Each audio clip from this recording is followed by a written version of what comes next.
যিনি দ্বিতীয়বার যাকে জেতানোর জন্য আমি আবেদন করব মাননীয় মুখ্যমন্ত্রী প্রার্থী। সবাই জোরে বলুন, একটা জোরে হাততালি দিন সবাই। এই কেন্দ্র থেকে তাকে অনেক ভোটে, আমি তো বলছি, আমাকে একটু আগে একজন জিজ্ঞেস করছিল, আর 2 লাখ প্লাস আজকের দিনে আছে, তারপরটা কি হবে পরে। তার কারণ মানুষ মমতা ব্যানার্জিকে বিশ্বাস করে। মঞ্চে এখানে আগে বলেনি, আমাদের দীর্ঘদিনের সাথী খালেক আমাকে বারবার ফোন করছিল যে সুজিতদা অনেকক্ষণ ধরে শুরু করেছি। আল্লাহ, আমি কি করবো, আমি তো 3টে মিটিং করে আসছি। আটপুকুর ও তো আমার সঙ্গে ছিল, তারপর দুতুতরা, ওখান থেকে এখানে প্রত্যেকটা রাস্তা কিন্তু আসতে 1 ঘন্টা লাগে। আমি কিন্তু ঠিক টাইমেই 3টে ওখানে পৌঁছেছি, ওখানে 5টায় পৌঁছেছি, আবার এখানে 6টা হতো না 7টাই বলি কেন বলে ওখান থেকেই এসেছি। শুধু মাঝপথে এক জায়গায় 5 মিনিট চা খেয়েছি। সকালবেলায় 2টো প্রোগ্রাম আমি বিধাননগরে করেছি, আবার এখান থেকেও গিয়েও বিধাননগরে 2টো প্রোগ্রাম করব। তার একটাই কারণ, দিদি যদি এত খাটতে পারে, দিদির ভাইরাও তো খাটতে পারে। আর আপনারা আমার বিশ্বাসের লোক, দীর্ঘদিন বিশ্বাস, আজকের না, অনেক পুরনো। আমি যখন 2004 লোকসভা দাঁড়িয়েছিলাম, সেই সময় থেকে আপনাদের সঙ্গে একটা আমার ব্যক্তিগত সম্পর্ক, ভালোবাসা, পরিচয়। আমি কিন্তু বসিরহাটের মানুষকে ভুলিনি, আজও ভুলি না। দিদি আবার দায়িত্ব দিয়েছে, সুজিত বসিরহাটটা ভালো করে। আমি হাজিকে বলছিলাম যে আমার দায়িত্ব যখন আছে, সবাইকে একসাথে নেতৃত্ব, আপনাদের যারা দিদিকে বিশ্বাস করেন, যারা দিদিকে জানেন, দিদিকে এই সিটটা অনেক ভোটে জিতে আমরা দেখিয়ে দেব। তার কারণ দরকার আছে, বাংলায় মমতা ব্যানার্জির কোনো বিকল্প নেই।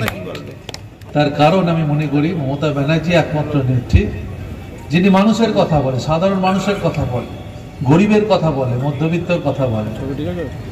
বিজেপি বড় লোকের দল, বেনিয়ার দল, পয়সাওয়ালার দল, কোনো গরিব মানুষের উপকার তারা করে না।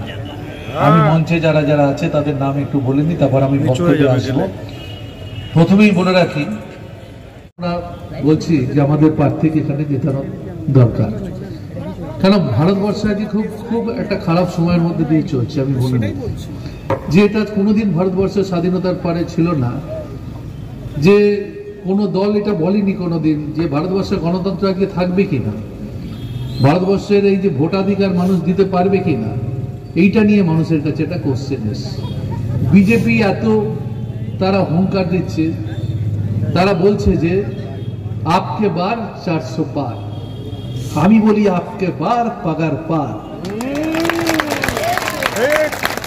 তার কারণ পাগার পার কেন বলি, ওই 200 বলেছিল আপকে বার 200 পার, আমি বললাম আপকে বার পাগার পার। 77-এ রথ থামিয়ে দিতে হবে, কেননা একটা ভীষণ ক্ষতি হয়ে যাবে। দেশ স্বাধীনের পর, দেশ যখন স্বাধীন হয়েছিল, তখন কে হিন্দু, কে মুসলিম, কে শিখ, এটা কোনো বিচার্য ছিল না। সব ধরনের বর্ণের মানুষ, যেমন মহাত্মা গান্ধী স্বাধীনতা আন্দোলনে অংশগ্রহণ করেছিল, নেতাজি সুভাষচন্দ্র বোস, আবার আবু কালাম আজাদ তিনিও ছিলেন এই স্বাধীনতা আন্দোলন, তিনি অংশগ্রহণ করেছিলেন। ভারতবর্ষে যেমন জওহরলাল নেহরু আমাদের দেশের প্রধানমন্ত্রী ছিলেন, আবু কালাম আজাদ আমাদের শিক্ষামন্ত্রী ছিলেন, আমাদের বিধানচন্দ্র রায় ছিলেন। সবাই, আমি বলি এখানে সব রকম মানুষ আমাদের দেশে, তারা সবাই মিলে আমাদের সংবিধান, কনস্টিটিউশন মানে যেটা সংবিধান, সেই সংবিধানকে আমরা সবাই শ্রদ্ধা করি, যার মূল কারিগর ছিল আম্বেদকর। বাবা সাহেব আম্বেদকরের নাম আপনারা জানেন, তিনি একজন দলিত সম্প্রদায়ের মানুষ ছিলেন। আমরা সংবিধানকে সম্মান করি, তার কারণ এই সংবিধানে প্রত্যেকটা মানুষের কথা বলে দেওয়া হয়েছে। প্রত্যেকটা ধর্মের মানুষকে কি ধর্ম পালন করবে এবং ধর্মের অধিকার এই সংবিধানের মধ্যে লেখা আছে। মানুষের কোনো মানুষ, তার একটা ধর্মের মানুষ অন্য ধর্মের মানুষকে আঘাত করবে না, পরিষ্কার বলা আছে। বিভাজনের কথা বলা নেই কোথায়। এখানে দেশের প্রধানমন্ত্রী তিনি বিভাজন করতে চাইছে, হিন্দু মুসলমান ভাগ করতে চাইছে। আমি বলি এটা চরম অন্যায়। রাষ্ট্রের যিনি প্রধান, রাষ্ট্রের দায়িত্ব কি? একটা রাষ্ট্রের দায়িত্ব, দেশের দায়িত্ব কি দেশ নেতা যিনি হবেন তিনি সবাইকে নিয়ে চলবেন। দেশ নেতার দায়িত্ব হচ্ছে সবাইকে নিয়ে চলা, সবাইকার সঙ্গে দেখা, সব ধর্ম বর্ণের মানুষের সঙ্গে কথা বলা।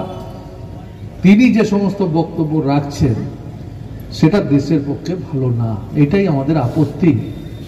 আমরা বলছি দেশের গণতন্ত্র বিপন্ন হচ্ছে। তিনি বলছেন এক দেশ এক ভোট। কেন বলুন তো এক দেশ এক ভোট হবে? এক দেশ এক ভোট কেন হবে? আমাদের পঞ্চায়েতে এখানে নির্বাচন হয়, সমিতিতে নির্বাচন হয়, জেলা পরিষদে নির্বাচন হয়, আবার পঞ্চায়েত ছেড়ে আপনি চলে আসুন পৌরসভাতে নির্বাচন হয়, পৌরসভা ছেড়ে চলে আসুন বিধানসভা হয়, লোকসভা হয়, প্রত্যেকটা স্টেয়ার আছে। আমার বলছে সব হবে না, একটাই ভোট হবে। তাহলে মানুষের গণতন্ত্রের উপর একটা বড় আঘাত বিজেপি আনতে চাইছে। এরা বলছে 400 পেরিয়ে গেলে নাকি সংবিধান বদলে দেবে। আমি বলি আগে 250 পার করো, আগে 250 পার করো, 400 তো দূরের কথা। বাংলায় বলছে আপকে বার 30 পার।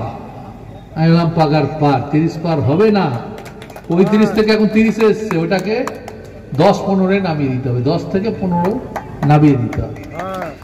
বাংলায় দিদি আছে, এটা মনে রাখতে হবে, বাংলায় দিদি আছে। দিদির হাতকে যদি আমরা শক্ত না করি, যদি দিদিকে আমরা না সমর্থন করি, যদি এখান থেকে হাজী নুরুলকে না জিতিয়ে পাঠাই, দেশের ক্ষতি হবে। তার কারণ 10 বছর শাসন ক্ষমতা এরা করছে। কোন গরিব মানুষের এরা ভালো করেছে আমাকে একটা বলুন? গরিব মধ্যবিত্ত মানুষ, যেটা দেশের বেশিরভাগ মানুষ। আজকে দেখুন তো চালের দাম, ডালের দাম, যেটা রোজ আমরা খাই, আপনিও ডাল খান আমিও খাই, আপনিও তেল খান আমিও খাই, চাল ডাল তেল নুন শাক সবজি, আজকে দাম কোথায় গেছে? ডালের দাম, যে ডালের দাম 2014-তে 60-70 টাকা ছিল, এখন ডালের দাম 170-80 টাকা ডাল হয়ে গেছে। তেলের দাম বেড়ে গেছে, সরষের তেলের দাম কোথায় চলে গেছে? তেলের দাম বাড়ছে, ডালের দাম বাড়ছে, গ্যাসের দাম বাড়ছে, গরিব মানুষ কোথায় যাবে?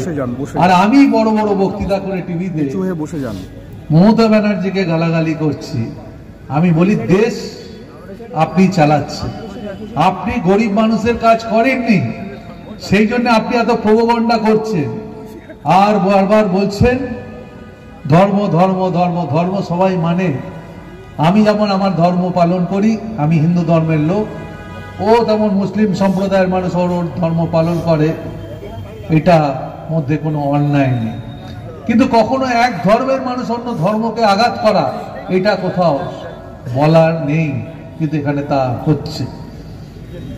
আমি মনে করি আপনারা যারা এখানে বসবাস করেন, বাংলায় আমাদের কালচার, কৃষ্টি সংস্কৃতি, রবীন্দ্রনাথের কালচার।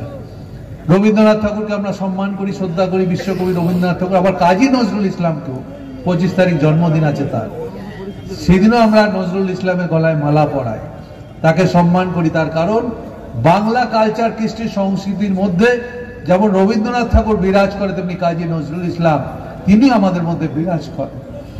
তাই আমি মনে করি যারা ভাগ করবার ষড়যন্ত্র করছে, দেশকে ভাঙবার চেষ্টা করছে, আমাদের এই সময় সবাইকে মনে রাখতে হবে, আমাদের একত্রিত হয়ে সবাইকে লড়াই করতে হবে। পাড়ায় কে কার সঙ্গে ঝগড়া, কে কার সঙ্গে মনোমালিন্য, এসব দূরে ছড়িয়ে দিয়ে এখন লড়াই, দেশ বাঁচাতে হবে, রাজ্যকে বাঁচাতে হবে, বাংলাকে বিজেপির হাত থেকে রক্ষা করতে হবে। হবে তো? সবাই পারবেন তো?